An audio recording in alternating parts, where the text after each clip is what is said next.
Where's my dignity? Already gone! So I fell asleep on her front porch. What's up, guys? It's Savannah again. I've actually had this story replaying in my head for some reason, and I think it's just because it was the catalyst that really sparked everything that's happened in the past 2 years of my life. I'm waiting to hang out with a new friend that I met at work, and he a little late, so we're just gonna tell a story time. This is the story of how I got kicked out after I graduated high school. Disclaimer, my dad and I are good now. We have a good dynamic, good relationship, and a lot of this he'll even tell you is coming from, in his words, I'm good at raising kids, I'm not good at raising adults. As we were kids, it was easy. We had a good dynamic where he'd be really relatable to us, and so we always had a good dynamic going because he treated us more as equals than most parents typically do. Everything was easy as kids under his roof, but once I got to the point of being a senior in high school, that's when things got a little crazy. My whole first semester of senior year was the craziest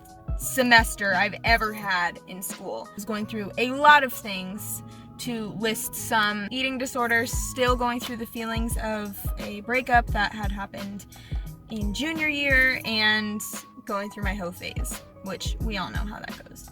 So the beginning of senior year was already difficult, but the second that things seemed better and the second semester came around, that was when my dad cracked the whip and was like, okay, so you're gonna move to Texas and live with your aunt and pay rent and all that stuff and pay for your own food. You have to pay to fix your car that your great grandma gave you, about $1,200 to $1,500 in money to fix it, and you need to get a job ASAP. Tiny bit of preface, yes, my great grandma gave me a car, which was amazing, so grateful, so wonderful. I just had a time limit on when I had to fix the AC and the timing belt. Timing for the timing belt. But there was a lot of stress put on that. There was a lot of stress put on me getting a job. And at first I did want to move to Texas. That was the whole thing. I wanted to just get a new experience, just move out and try new things. My dad has always been very, I don't want to say anti-school, but very anti-conventional school, as in everybody makes such a big deal about getting a degree when there's some things that you can just learn on your own, and some people go to school, get a degree, and don't do anything with it. Completely understandable. So make sure that you actually use the degree if you're going to get a degree. Otherwise, figure out what you want to do and do whatever's going to actually help you most. Since I didn't know what I wanted to really do, but I knew that I was into doing hair and I wanted to learn to do nails and everything. I like how I pull up my hair as if it looks amazing right now. I would do my friend's hair before prom. I would braid and curl my friend's hair for dates, just because I liked doing it. Since I was so good at it, just naturally, I was like, oh yeah, I'll do that. That should be fun. We'll just go to beauty school and that'll be great. So the plan: get a job, fix my car, move to Texas, and start beauty school when the next semester started in the winter. But first things first, I have to get through senior year, and my dad is up my ass trying to get me to get a job as soon as possible. By that I mean I would go out and spend a couple hours going to different places, getting applications, turning them in on the spot, several places a day. I would go hang out with friends literally just so that we walk around and pick up applications so that I could be on the ball with that. I would come home and say, I got 3 applications today, I turned 1 in, and I have an interview or something, and he would be like, oh, so why don't you have a job yet? At the time, he was very and the ends justify the means. To get on my ass about it, he would give me a hard time if I wasn't doing it right, and this was weird for me and very, very new territory, because in high school, I was the good kid. I was the one that worked really hard in school and just was naturally good at school. I studied really hard. I always had good grades. There was never a conversation about that. I rarely got praise for my grades because they were expected to be good, because I just tended to understand school better. When he all of a sudden started coming at me and trying to make me be this perfect kid, which I, at the time thought I was, indignant teenager, okay, I'm the shit. I thought that I was already holding up those standards. So when he started freaking out at me to get a job, that was the thing that really started the downfall that was the end of my senior year and after high school. As I was saying, my friend showed up, so I ended the video and I decided to finish it later. So I finally got a job at Which Wish Superior Sandwiches, which was about 1.5 miles from my house. My dad finally lays off my back for a little while. I spent the remainder of my senior year from March until I graduated going to school for 6 hours a day, 5 days a week, and then going to work for 5 hours a night. Rarely did I have a night that I didn't go to work. after school. Overall, didn't have as much of a social life for the rest of high school, except for days that I either had off or that it was like a senior ditch day or like the seniors didn't come to school. All was good, making money. And then on my birthday, I found out my grandma was gonna take me to Paris, which was so exciting. So now I had to save to fix my car, to move to Texas, and to go to Paris. Let me stress that Paris was amazing. I was so excited to save for that. I was excited to get my car up and running. And at the beginning, I was excited to move to Texas. So next, I graduated. I went to Paris and spent my summer working 32 to 40 hours a week. Didn't have much of a social life during the summer either, especially for the fact that most of my shifts would be like 11 a.m. to 9 p.m. in the smack dab middle of my day. So I had absolutely no free time. So what was supposed to be the last summer before I go off to college or wherever I'm going, Texas, and all my friends go off to college, I am working almost full time and exhausted and stressed out, and tensions are rising at home. So that fateful day that we're waiting for, I had worked from 9 until about 4:30, so decently long shifts, not too bad. But I remember the couple of days before that had been strenuous. I'd worked a lot. I'm pretty sure that I closed and then came in the next morning at 9. So I was just tired. First thing I do is I go home, I strip, I get in my PJs, and I lay down to watch a movie and hopefully fall asleep for a nap. When I took my pants off, I left them in the bathroom floor. My dad somehow opens the bathroom door and the pants hook on the door and somehow ricochet the door back into his face. Don't ask me how it happened. I have no clue. I couldn't even picture it when he explained it to me. But it happens, and he comes in pissed off, like a bat out of hell, screaming at me about being indignant, about being under his house and not giving him any respect and not caring about him. And at this point, I'd gotten pretty good at weathering my dad's storms. I would just be quiet. I would say, okay, I'm sorry, okay, I'll work on it. But this time he would not stop. It was not going to end there. He was yelling at me for a good 7, 8, 10 minutes before I started to say something. And even then it didn't work. Granted, I did say things like, okay, I'm sorry, I'll work on it. Can you try to calm down? And telling him to calm down, of course, caused him to do the opposite. So he gets more angry, he gets more pissed off. I'm starting to freak out because he's like really, really angry. And when I said that tensions had been rising, like he'd been difficult in the past couple of days, but this was like something snapped in him and he wasn't having it anymore.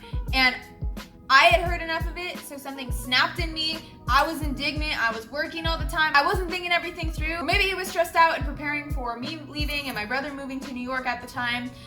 And he had a lot going on. I don't know. I know that it was a combination. I know we were both going through our own emotions, but nonetheless, we both snapped. He takes my keys, indignant 18-year-old working full time. Then again, now that I think about it, whatever you want to think. I was living under his roof, but the car was mine. I paid for it. I had been working for it. It was mine. He later admitted that he shouldn't have taken my keys or my phone, which he did. But he did. And what am I gonna do? Tackle him for it? No. Instead, he leaves the room and I mutter under my breath, "Fuck you." That didn't go over so well. I hear a loud crash in the other room and I go in to see my phone thrown on the floor, and it was already cracked, but it looked worse. It wasn't, but it looked worse.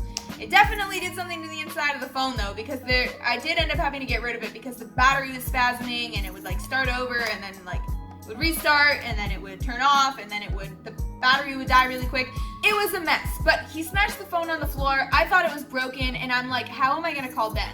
Because Benjamin and I were still together at this point, and he knew that things were getting hard at my house. So I'm freaking out and I'm like, you can't do that, you just broke my phone, that's not yours. And then he screams at me to get out of the house. Also, I'm pretty sure that right before he took my keys is when he told me that he was taking my room away. Like I had to move out of the room before I even moved to Texas. He just said I didn't deserve it. I didn't deserve it. I was moving into the living room. He was gonna move into my room because he was sleeping in the living room. And that was that. That's what I deserved. So he kicked me out of my room.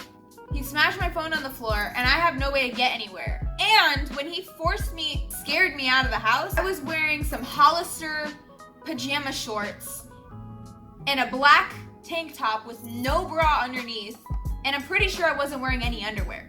So he basically kicked me out of the house half naked and in flip-flops and wouldn't let me have my phone to call anyone or my keys to drive anywhere. So my first instinct was to run somewhere. I wasn't gonna do that because I wasn't wearing a bra. I obviously looked crazy enough already because I'm walking around sobbing in my neighborhood. My only choice was to walk 2.5 miles to my dad's ex-girlfriend's house. I did that because she lived the closest out of all of my other friends, and because she was an adult figure that I could seek solace with, and also, not gonna lie, something inside of me was like, maybe she'll talk some sense into him. So I walked 2.5 miles, sobbing, almost completely naked. Okay, not almost completely naked, but like not wearing very much. People staring at me. My dignity was shattered, my heart was shattered, and there I go, walking to my dad's ex-girlfriend's house. She's not home when I knock on the door, so what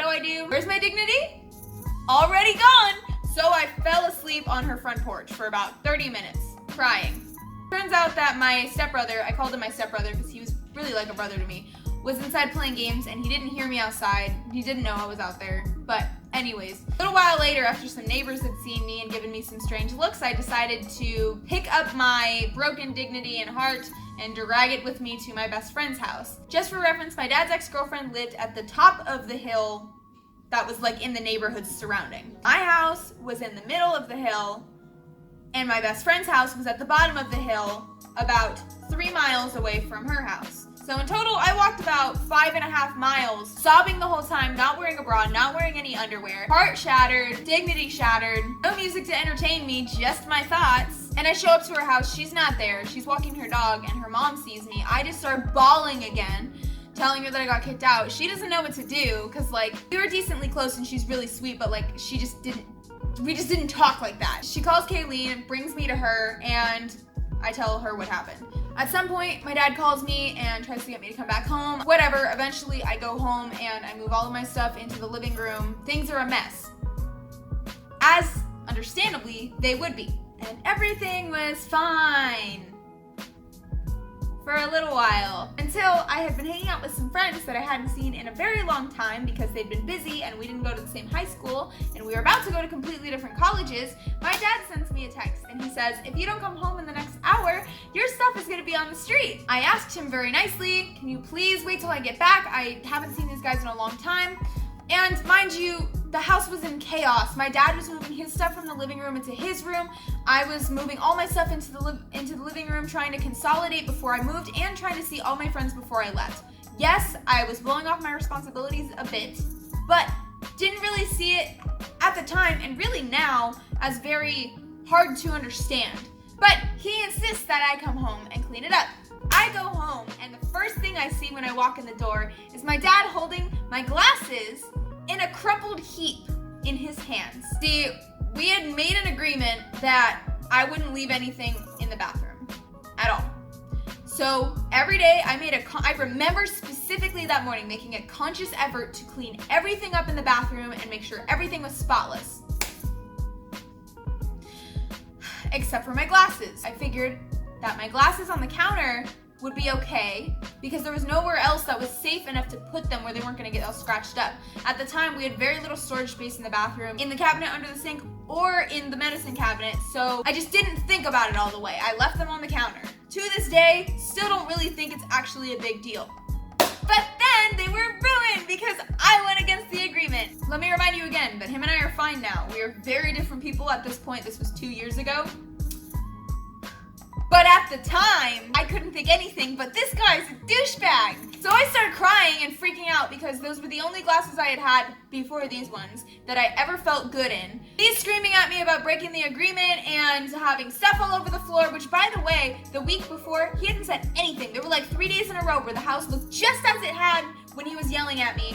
And he didn't say anything. He was like fine. We had been over and we were watching Alice in Wonderland and we had dinner together. Everything was cool. But today was just that day, and he was screaming at me. I needed to clean my stuff. Of course, I come back with attitude, and I tell him he needs to buy me new glasses. He refuses to because he bought them for me in the first place, so he can take them away. Whatever. He tells me he's not moving me to Texas anymore, and that I need to pack up my shit and I need to go. So I packed up my bags in white garbage bags, piled them into my car, and went to Ben's house. I show up sobbing, Obviously, because I don't know what I'm gonna do now. I'm not getting moved to Texas anymore. I don't really have a backup plan, obviously. By that point, I didn't even really want to move to Texas in the first place, but I didn't have any other options. Ben starts crying because he doesn't know what to do to help me. I mean, he was only 16 at the time. I feel like my life is over. I go up to his apartment. His mom is really sweet and she makes a bed on the couch for me, and I stay there. And I stay there for the next 2 weeks. My dad at some point offers for me to come home. I refuse because I'm not going through that again. I'm not going through that anymore. And again, let me reinstate, we're fine now, living together. There hasn't been anything like that happen, and we've been living together for a few months now. And obviously, I still feel some kind of way about it, but it's not towards who he is now, it's who he was then, and remembering that person. Of course, remembering who I was and how I dealt with everything when it was happening to me in the first place. But 2 weeks later, I pack my car up, my dad moves me to Texas, and the next part is for another video. Thank you guys so much for watching this video. Please let me know if you like it. If you've been through something like this, please reach out to me. In the comments below, send me a message, or go to my website, send me a direct message. The link is in the bio down below. You can share your story if you've gone through this before, or if you're going through it right now, please feel free to reach out to me. I can give you all the advice that I know and have from the 2 times that I had been homeless. If you liked my channel, if you like my vibe and want to join my tribe, please subscribe. Other than that, I hope you have a great rest of your day, your week, your month, your existence. Thank you so much for watching this video. I'll catch you guys later.